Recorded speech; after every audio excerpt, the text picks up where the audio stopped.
கர்த்தருக்குள் பிரியமானவர்களே, August 28 எலின் G white அம்மையார் அவர்களுடைய மாரநாதா புத்தகம், பக்கம் 479. இன்றைய தியானத்திற்காக தெரிந்து கொள்ளப்பட்ட தலைப்பானது ஆசரிப்பு கூடாரம் சுத்திகரிக்கப்படல். வசனம் தானியேல் 7வது அதிகாரம் 13வது வசனம்.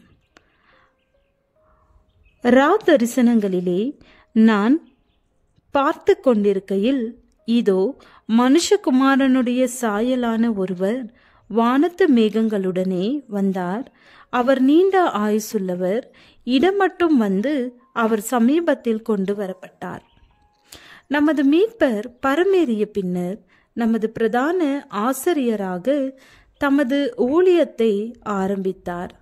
அந்தபடி மெய்யான பரிசுத்த ஸ்தலத்துக்கு அடையாளமான கையினால் செய்யப்பட்டதாய் இருக்கிற பரிசுத்த ஸ்தலத்திலே கிறிஸ்துவானவர் பிரவேசியாமல் பரலோகத்திலே தானே இப்பொழுது நமக்காக தேவனுடைய சமூகத்தில் பிரதிட்சயமாகும்படி பிரவேசித்திருக்கிறார் என்று பவுலார் கூறினார். 18ஆம் நூற்றாண்டுகளாக ஆசரிப்பு கூடாரத்தில் முதல் அறையிலே இந்த வேலை நடைபெற்று வந்தது. இந்த புத்தகம் 19ஆம் நூற்றாண்டில் எழுதப்பட்டது என்பதை கவனத்தில் கொள்ளவும். பாவ அறிக்கை செய்யும் விசுவாசிகளின் சார்பாக கிறிஸ்துவின் இரத்தம் பரிந்து பேசி பிதாவினால் ஏற்றுக்கொள்ளப்படுவதையும் மன்னிப்பை பெற்றுக் கொடுப்பதையும் செயல்படுத்துகிறது. எனினும் அந்த பதிவேடுகளிலே அவர்களது பாவங்கள் தொடர்ந்து தங்கியிருக்கும். அந்த நிழலாட்டமான ஆராதனையிலே ஆண்டு முடிவிலே பாவ நிவாரண வேலை நடைபெறும். மானிடரின் மீட்பிற்காக கிறிஸ்துவின் ஊழியம் முடிவடையும் முன்பாக ஆசரிப்பு கூடாரத்திலிருந்து பாவத்தை அகற்றுவதற்காக பாவ நிவாரண வேலை இருக்கிறது. 2300 நாட்கள் முடிவடைந்த பின்பு இந்த வேலை ஆரம்பமாயிற்று.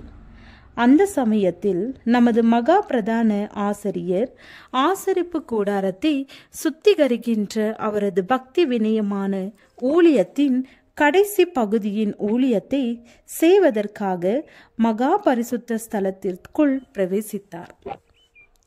ஆசரிப்பு கூடாரத்தை சுத்திகரிப்பதற்காக மகா பரிசுத்த ஸ்தலத்திற்குள்ளே மகா பிரதான ஆசிரியராக வருதல் தானியேல் 8வது அதிகாரம் 14 காட்டப்பட்டுள்ளது.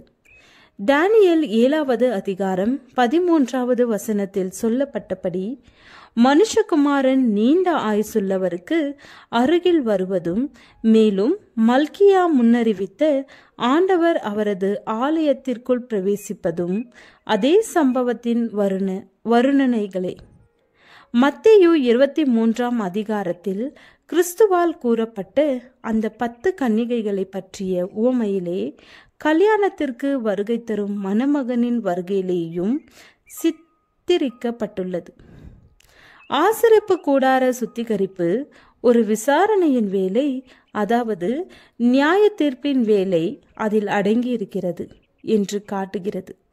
தமது மக்களை மீட்பதற்காக கிறிஸ்து வருவதற்கு முன்பாக இந்த வேலை நடைபெற வேண்டும். ஒவ்வொரு மனிதனுக்கும் அவனது கிரியைகளுக்கு தக்கதான வெகுமதியை அவர் வரும்போது கொண்டு வருவார். இறுதி நாளின் காரியங்கள் மதிப்பீடு செய்யப்படும் பொழுது பதவி, உயர்ந்த படித்தரம் அல்லது செல்வம் ஆகியவை எவருடைய காரியத்திலும் ஒரு மயிரிழை அளவு கூட மாற்றத்தை ஏற்படுத்த முடியாது. அனைத்தையும் பார்க்கின்ற தேவனால் கிறிஸ்துவிற்காக தங்களது தூய்மையிலும் மேன்மையிலும் அன்பிலும் மனிதர்கள் எப்படி இருக்கிறார்கள் என்பதை வைத்து நியாயம் தீர்க்கப்படுவார்கள்.